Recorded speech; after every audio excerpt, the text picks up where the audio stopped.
wartime America faces the greatest demand for food in her history. Food for our Army and Navy. Food for the invasion front. Food for ourselves on the home front. Food to help our fighting allies and the people of the Allied countries. It takes pounds of food a day to keep a soldier on the fighting front. Millions of pounds of food each day. The best way to supply our men overseas and our fighting allies with most of the foods they need is in dried form and in cans. In addition to the military, other factors affect our canned food supply. Take tin, for example. Our major peacetime sources have been cut off by the enemy. Our railroads and other transportation facilities are being taxed to their utmost, carrying munitions, armaments, war supplies, and troops. That leaves less shipping space for civilian foodstuffs. And then there's the farm labor shortage. All this means that we at home will have less canned fruits, vegetables, soups, and other processed foods for our use. Without rationing of these foods, some people would get more than their fair share. Others would not even get what they need. But rationing assures everyone of his fair share. That is why your government is rationing canned fruits and vegetables and other processed foods. Until now, we have been rationing one item at a time, like sugar and coffee. But processed fruits and vegetables are not one product. They are hundreds of products in hundreds of different brands, grades, sizes, varieties. In cans, bottles, packages, in dried and frozen form. One cannot say, as in the case of sugar, each citizen will be allowed 2 cans of peaches a week or 4 cans of spinach. It may be true that some people don't like spinach. Some of you may want to buy canned corn. Others of you may want to buy canned peas or spinach. So the question arises, what method of rationing can be used so that each citizen may get his fair share of canned fruits and vegetables and other commercially packed foods, and that will still allow freedom of choice? The system which has been adopted and has worked successfully in England for over a year is called point rationing. In the point rationing system, all these foods are grouped together, and your ration book is used to buy those you like.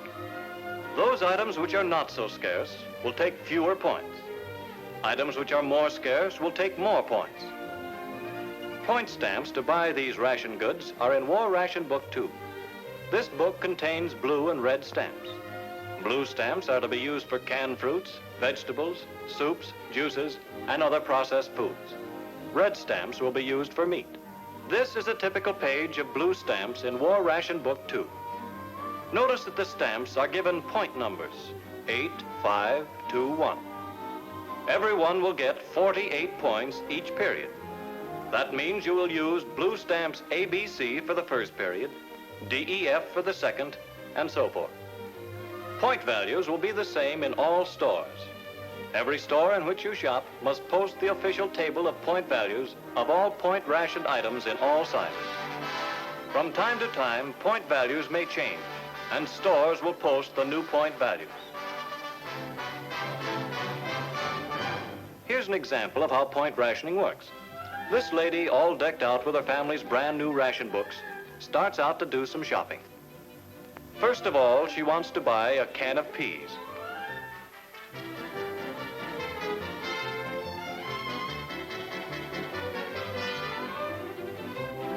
She wants to buy a can of chicken soup.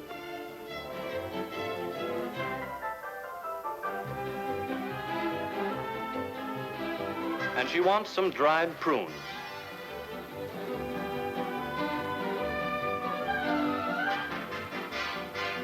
Well, there's our list complete, and all that remains to be done is to tear out 14 points in stamps and pay the grocer. But wait just a minute. Just for fun, let's take another look at that point ration table. Hey, slow down there. What about those string beans? Why, they're only 3 points in the size we want.